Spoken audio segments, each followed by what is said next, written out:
And then John Ryder. He is here to teach us how to weave bark. Well, I got involved in it really just as an extension of my interest in nature, because that's fundamentally what it is at its core. It's just an indigenous skill set based around the natural world and reading the landscape in a slightly different way. So what else do you do then, John?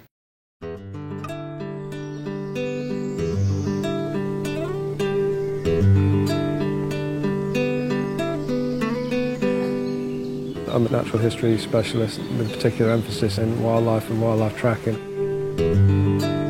There are thousands of plants and trees and fungi in our British flora. I specialise in the things that might have been used for food or medicine or for craft. We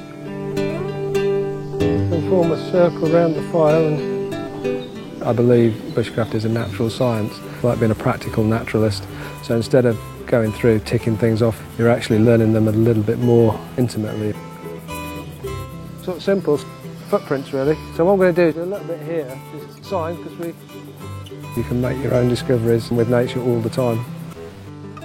It's not so much about fighting the elements and trying to best Mother Nature, it's more about understanding what's out here and the possibilities that it offers. And this is a plant called sanicle, which is used herbally but isn't edible, and probably not something you want to be eating a lot of. So that might be in terms of wild food, wild medicines, just understanding what animals have been around. And throughout all of that, it's still about being able to look after yourself and being able to navigate through the landscape. See the beetle cases there shining, serve foxtropping. It's quite old, it's been there a while, I saw it a few days ago, which is why it doesn't smell so bad. Anyone up for the fight now? Warm and squidgy. Learning to make water safe and make fires and build shelters is only the tip of the iceberg, and that knowledge is relatively easily learnt. It's quite quick. The lifetime study comes in understanding what everything does and how it fits in and what you can do with it yourself. To me, it's about being able to walk into an area and knowing what that bird is that's making that noise, where the animals are likely to be at that time of day, at that time of year, where you're likely to be able to find water and be able to find food. It's that intimate understanding of your natural world. In recent years, I've been instrumental in introducing an international tracking standard into the UK, CyberTracker, which started in South Africa as a way of evaluating tracking skills in terms of track and sign identification, but also in trailing or following the animal. That was then taken from South Africa to America, and myself and another company brought some guys over from the States to start evaluating UK trackers. It's quite phenomenal, the level of detail that you can pull out from tracks. Toe number 3 becomes this toe, toe number 4 becomes this toe, toe number 5 becomes this one. So effectively those two have gone back and those two are forward.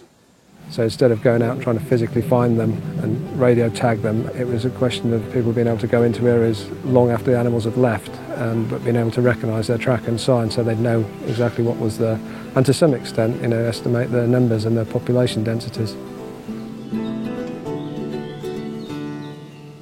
Bushcraft implies some stewardship of the land. I mean, our ancestors knew all of this, I'm convinced.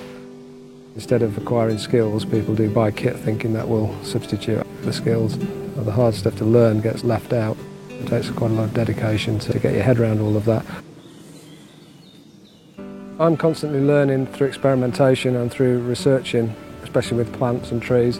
I also hang out with botanists and herbalists and tracking experts from America that I've been lucky enough to sort of attend courses with and be evaluated by and learn a few more skills.